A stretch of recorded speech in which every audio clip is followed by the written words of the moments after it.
So let's have a look at some marketing mistakes. Now, this is quite a famous one. This is Pepsi, and they use Kendall Jenner in this YouTube video where they sort of try to show her brokering the peace between some protesters and the police force, and it all went wrong. Why did it go wrong? Well, the first question we have to ask is, who did Pepsi think Bob was? So they thought that was someone who was young and socially aware, and they liked pop culture star Kendall Jenner. And how was it received? Well, it received 2,000 likes and 14,000 dislikes in a few days. So this video didn't perform very well at all. But who was the real Bob? Why was this so unpopular? The real Bob was social activists, and they didn't think that Kendall Jenner was representative.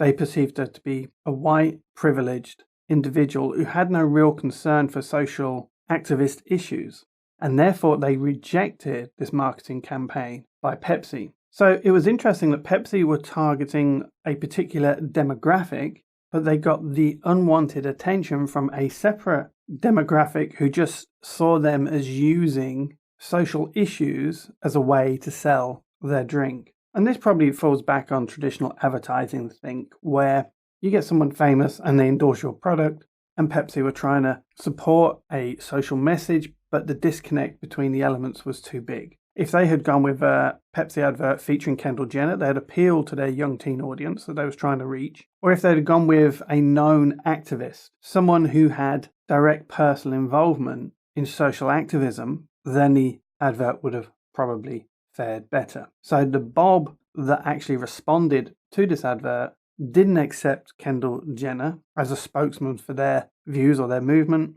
They did not think she was representative, and therefore the marketing campaign failed. The YouTube video got more negative attention than positive attention.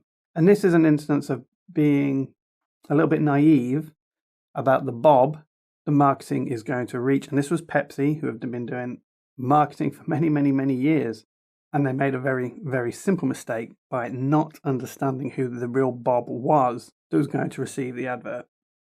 Now, this is a really fascinating marketing mistake. Now, it's an election campaign, so we don't normally associate this with marketing, but that is exactly what it is. In any government that's practicing democracy, the party will try to market themselves in a certain way. And the Conservatives went into this election in Britain with a very strong majority, and they ended up losing their majority and coming out of the election weaker than when they went in. And a lot of people thought that this was about certain big issues. But the real issue was something really interesting.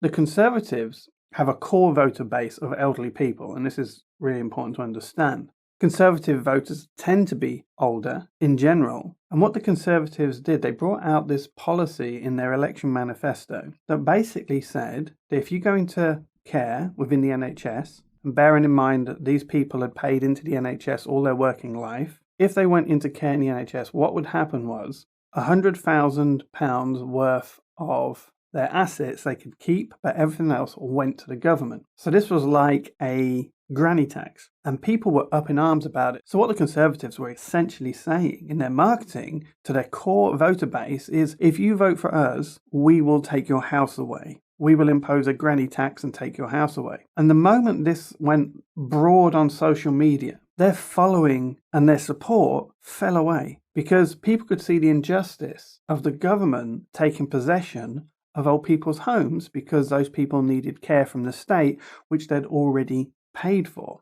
A lot of people think that Brexit was the issue, and that's why they lost, because it was about Brexit, but it wasn't. When you watch social media, this was the issue just before the election, the last few days before the election, that really stirred people up. The Conservatives were going to take old people's homes away. It wasn't about Brexit. The Brexit issue had already been sorted. Everyone pretty much knew who they was going to vote for, because all the major parties said they was going to honour the Brexit referendum. But this last issue right at the end, when this surfaced, meant that the Conservatives lost their core voter base. Their marketing told their core voter base to not vote for them. And it was interesting that the advisors for the Prime Minister were sacked immediately after the campaign, because it would have been their job to help them market the Conservatives and the Prime Minister in that campaign.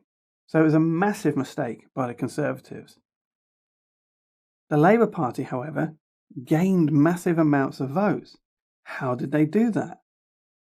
Well, they appealed to who they perceived to be their core voter base, which was young people who tend to be liberal early on in life, and they promised them that they would get free university education. So they said to the core voter base, who they were trying to target, the young voters, let's get rid of the old fuddy-duddies, the Conservatives. If we do that, you're going to get free education. Now, what was interesting is no such thing as free university education. Someone has to pay for that education. And then people say, well, the state will pay. No, that has to come out of taxes. Everyone has to pay for free university education. And it's since revealed that Labour have withdrawn their support from that, because part of that as well was going to be that people would get the university education they'd already paid for refunded.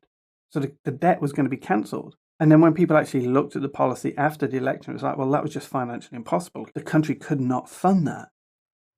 And what was the result of this? The Conservatives lost their parliamentary majority. In other words, they didn't have enough people in Parliament to form a majority government, and they ended up having to create deals with other parliamentary groups to get the support, and they actually ended up with less seats than before, and they went into the election very, very strong. But it was this issue, this marketing issue, that changed everything. So how important marketing is in day-to-day life.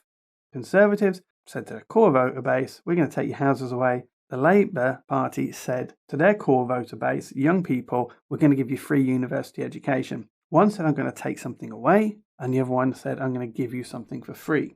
And that's why it's important to understand our Bob, to really understand what Bob's values are and align our messages to those core values.